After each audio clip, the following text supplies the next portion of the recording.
जितना बड़ा ख़तरा नॉर्थ ईस्ट के ऊपर इस मुल्क में मंडला रहा है, इतना कहीं भी नहीं है, इतनी इतनी बड़ी ये प्रॉब्लम। अब एसपी बढ़ गया वहाँ, 6 पुलिस वालों में असम का एसपी बढ़ गया। दिल्ली के राइट पे एक ज़ख्मी हो गया था एसपी, तो यहाँ जाने कितने लोगों पे एनएसए लगा दिया था, कितनों पे एनएसए लग गया, बेकसूर लोगों को उठा उठा के एनएसए लगा दिया था। वहाँ 6 पुलिस वाले मर चुके, एसपी एक मर गया, और कितने 50 से ज़्यादा लोग ज़ख्मी हैं, उससे ज़्यादा मिज़ोरम वाले भी ज़ख्मी हैं, दोनों तरफ से लोग ज़ख्मी हैं, हमारे ही तो हैं सबके सब।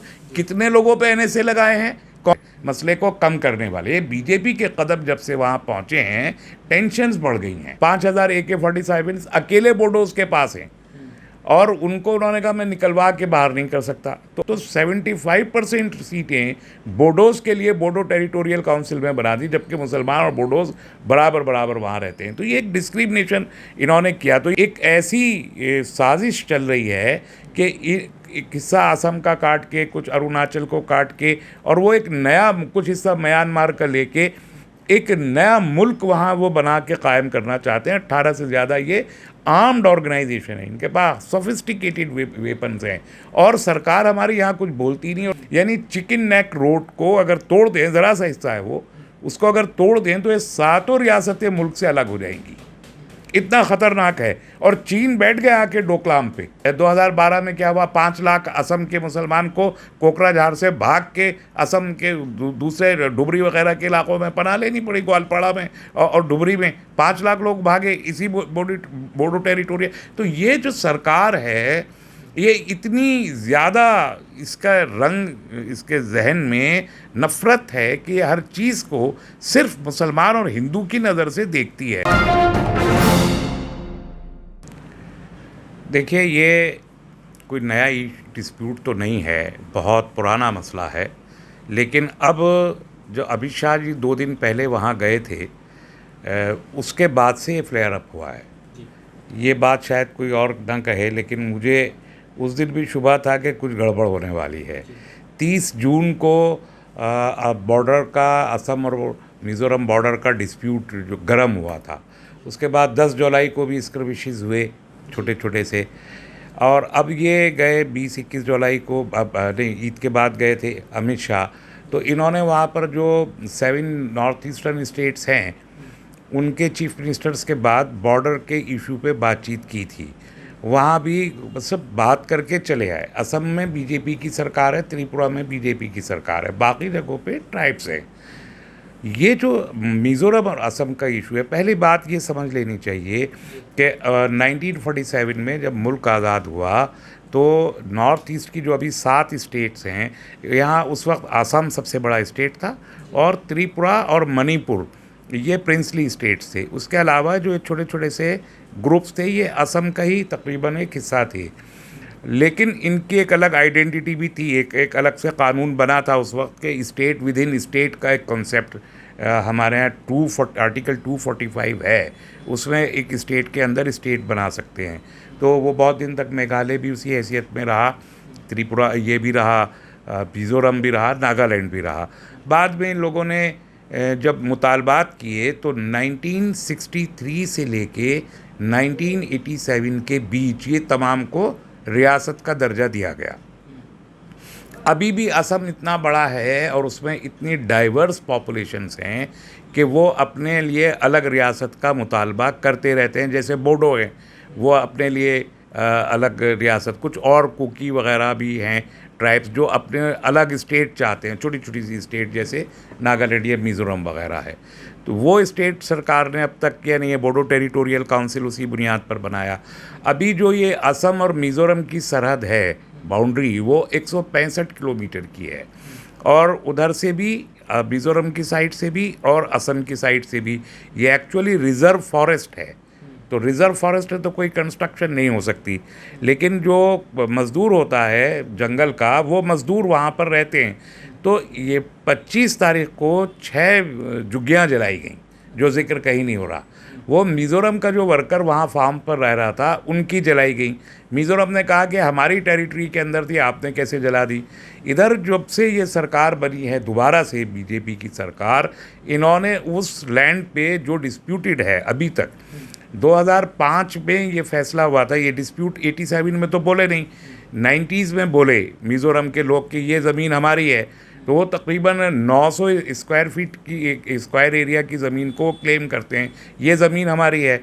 वो रिज़ॉल्व नहीं हुआ। 2005 में ये हुआ कि एक कमीशन बना दिया जाए, जो रीऑर्गेनाइजेशन कमीशन है, वो अभी अपना काम कर रहा है। मिज़ोरम ने बना लिया अपना, असम ने नहीं बनाया।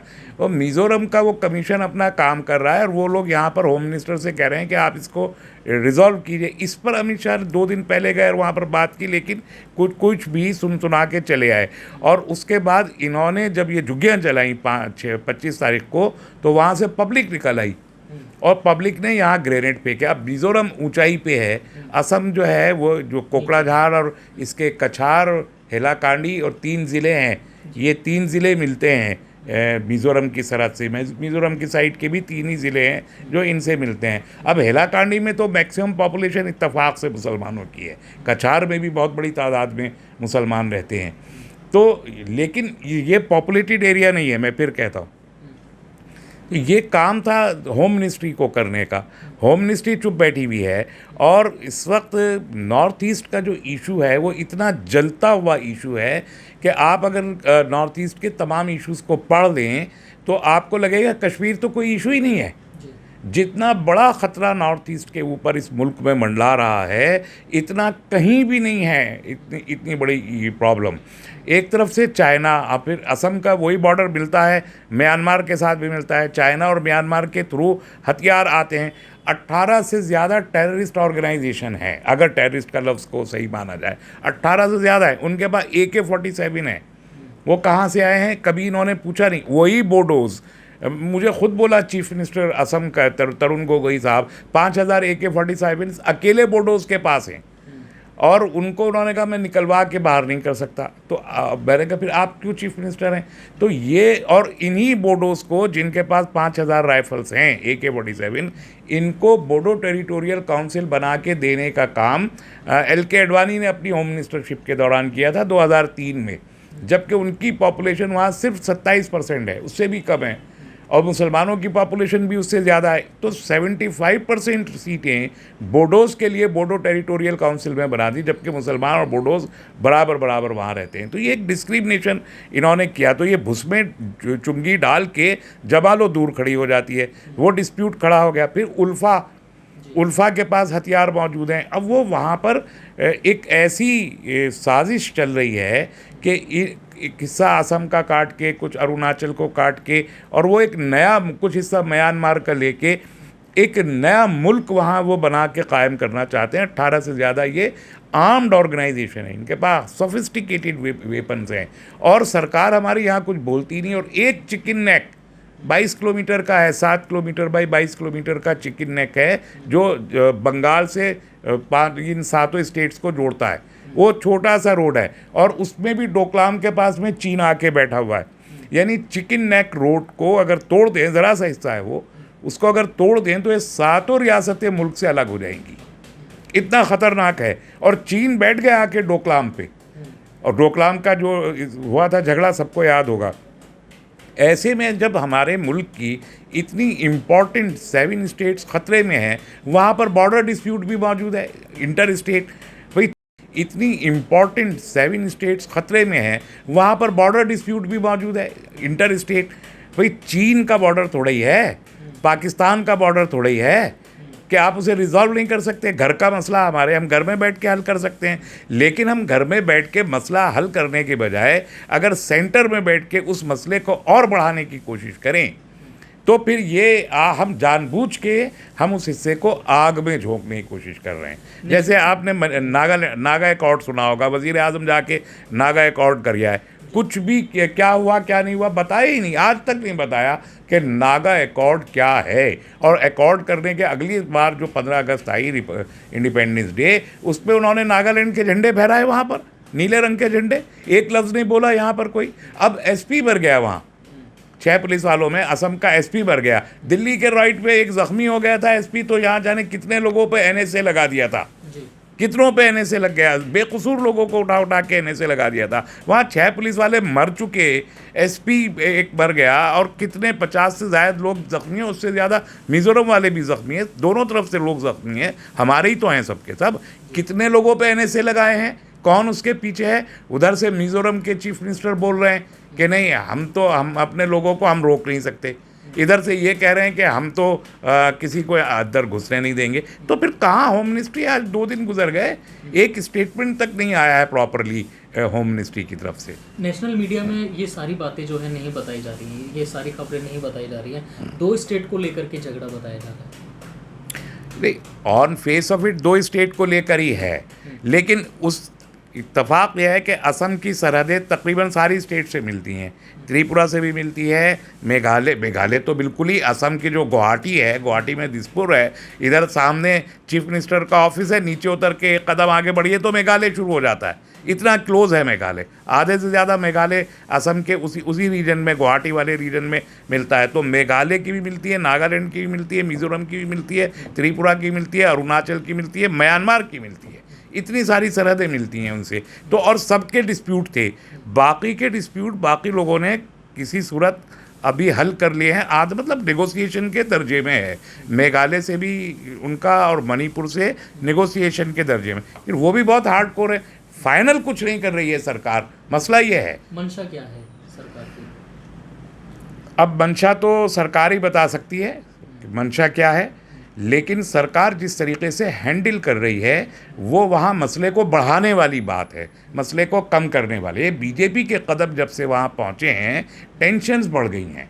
मैंने बताया कि 2003 में जब बीजेपी की सरकार थी तो इन्होंने टेंशन बढ़ाई, वहाँ बोडो टेरिटोरियल काउंसिल बना के। आपको याद है फिर 2012 में क्या हुआ, 5 लाख असम के मुसलमान को कोकराझार से भाग के असम के दूसरे डुबरी वगैरह के इलाकों में पनाह लेनी पड़ी, ग्वालपाड़ा में और डुबरी में 5 लाख लोग भागे इसी बोडो टेरिटोरियल। तो ये जो सरकार है, ये इतनी ज़्यादा इसका रंग, इसके जहन में नफ़रत है कि हर चीज़ को सिर्फ मुसलमान और हिंदू की नज़र से देखती है, इसके अलावा इसका कोई विज़न नहीं है।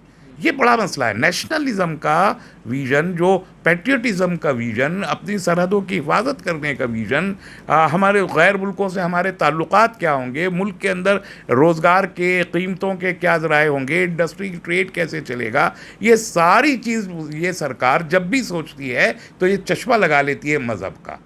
ये इस सरकार का मसला है। नॉर्थ ईस्ट में भी इसको यही मसला है। नॉर्थ ईस्ट में डेमोग्राफी क्या है पॉपुलेशन की, असम में, लोअर असम में मुसलमान रहते हैं, 2 दरिया हैं, एक ब्रह्मपुत्रा है, एक बाराक है। एक को ब्रह्मपुत्रा वैली कहते हैं, को बाराक वैली कहते हैं। ये हिस्सा बाराक वैली में आता है ना, ये हैलाकांडी का और करीमगंज, हैलाकांडी करीमगंज के ये हिस्से हैं जो मिज़ोरम से मिलते हैं, ये आता है इधर। बाकी जो मिज़ोरम और मेघालय वो क्रिश्चियन स्टेट्स हैं। अरुणाचल प्रदेश में क्रिश्चियन है, और वो क्रिश्चियन भी पुराने ज़माने के ट्राइब्स हैं, बहुत ही, उनके रस्म व रिवाज सब अलग है, उनकी ज़बान, उनका खाना पीना सब अलग है। वो ये कहते हैं वो सब हिंदू हैं, और वो जाहिर है यहाँ पर आपने बुद्धिस्ट को और सिख्स को कह दिया हिंदू हैं, तो वो चुपके चुपके आवाज़ उठाते रहते हैं कि नहीं हम तो हिंदू नहीं है हमें। और उनको ये खौफ है बीजेपी के इक़्तिदार में आ जाने से। त्रिपुरा में भी बड़ी तादाद में ट्राइबल्स हैं, इन ट्राइबल्स को इन्होंने इलेक्शन के वक्त में धोखा दिया था कि हम आपको वो रिजर्वेशन देंगे, वो ट्राइबल इनके एलाई हो गए थे। आज वो ट्राइबल अलग हो गए हैं त्रिपुरा के, इसलिए कि इन्होंने झूठ बोला था उनसे, तो वो ट्राइबल अलग हो गए। तो उन सारे ट्राइबल्स के जो कबायली वहाँ पर हैं, उनके जहन में खौफ है, डर है कि ये सरकार हमको हिंदू बना देगी। और जैसे जैसे उनके अंदर ये खौफ बढ़, और ये उस खौफ को दूर करने की कोशिश नहीं कर रहे, लेकिन बल्कि जैसे जैसे बीजेपी अपने दांत दिखा रही है कि असम में आने के बाद उन्होंने पॉपुलेशन कंट्रोल का बिल लिया है, मदरसों के ख़िलाफ़ बिल लिया है, और इस तरीके से जो हरकतें हेमंत सर्वा विश्वास वहाँ पर कर रहे हैं, उस सब से खौफ और बढ़ा। त्रिपुरा में जो जिस अंदाज से नए कानून वहाँ की, उससे खौफ बढ़ रहा है। लोकल एंटिटी छोटे छोटे से हैं, 2-2 लाख के 1-1 लाख के ट्राइबल्स वहाँ पर हैं। एक ट्राइब 1 लाख का है, कोई 2 लाख का है, कोई 10 लाख का है, इतने छोटे छोटे से ट्राइब्स हैं। उन ट्राइब्स को अपनी आइडेंटिटी को लेके खौफ पैदा हुआ है, और उस खौफ को बीजेपी की सरकारें बढ़ा रही हैं। ये एक वजह है कि डिस्प्यूट इस हद तक पहुंच गया कि सिविलियंस आपस में लड़ने को तैयार है बॉर्डर के टेंशन को लेके। अगर नहीं रोका गया तो क्या नतीजा निकल कर आएगा? हालत देखिए, रोकना इनको, ये क्यों उसको टाल रहे हैं, मुझे तो आप सही पूछिए तो 2005 से मैं मुस्तकिल ये बात कह रहा हूँ, और इस मुल्क के और बहुत सारे लोग हैं कि ये एक बारूद के ढेर पे बैठा हुआ है पूरा नॉर्थ ईस्ट, और अगर इसे हमने सीरियसली और ईमानदारी और इंसाफ के साथ हमने ये इशू रिज़ॉल्व नहीं किया तो नॉर्थ ईस्ट हमारे हाथ से चला जाएगा। मैंने 2014 में भी अपने मज़ामीन में लिखा था कि कश्मीर का मसला इतना बड़ा नहीं है, कश्मीर में कोई 1 इंच ज़मीन हमसे ले नहीं सकता, पाकिस्तान की जुर्रत नहीं है 1 इंच भी ज़मीन हमसे ले ले। झगड़ा होता रहा है, क्रॉस बॉर्डर टेररिज्म हो रहा है, ये सब होता है, ये हो रहा है, इसे भी हम रोकना चाहें तो रोक सकते हैं, पॉलिटिकल विल नहीं है नेगोशिएशन की। इन कश्मीर का मसला इतना बड़ा इंटरनेशनल इशू हो चुका है कि वहाँ पर अब बाउंड्री क्रॉस करके ज़मीन पे कब्ज़ा करना आसान नहीं है। लेकिन नॉर्थ ईस्ट का मसला जिस कदर संगीन है, उसकी संगीनी का कोई भी इजहार इस मुल्क का ना तो मीडिया करता है और ना सियासी जमातें करती हैं। उससे 10 गुना ज़्यादा सीरियस मसला है नॉर्थ ईस्ट की सातों स्टेट्स का, और अगर नहीं इसको टैकल और रिजॉल्व किया गया इंसाफ और ईमानदारी के साथ तो ये हिस्सा आज नहीं तो कल हमसे अलग हो जाएगा। चीन की पूरी तायद उन स्टेट्स को हासिल है। तमाम जो हमारे वहाँ पर जो आर्म्ड ग्रुप हैं, मिलिटेंट ग्रुप्स हैं, उन तमाम के पास चीन से म्यांमार से हथियार आ रहे हैं, पैसे आ रहे हैं। ये सब आंख बम मूंद के क्यों देख रहे हैं? क्या इसलिए कि वो ट्राइबल्स हैं और क्रिश्चियंस हैं और उनका हिंदुओं से कोई ताल्लुक़ नहीं है और वो ख़ुद को हिंदू डिक्लेयर नहीं करना चाहते? तो क्या ये हम 7 स्टेट्स को छोड़ देंगे? क्या ये चाहती है सरकार? तो ये अखंड भारत नहीं बनाना चाहते हैं, ये तो भारत को विखंड करने वाली पॉलिसी पे काम कर रहे हैं। सभी अहम खबरों के लिए न्यूज़ MX को सब्सक्राइब करें, साथ ही बेल आइकॉन को जरूर दबाएं। लाइक, शेयर, कमेंट करना ना भूलें।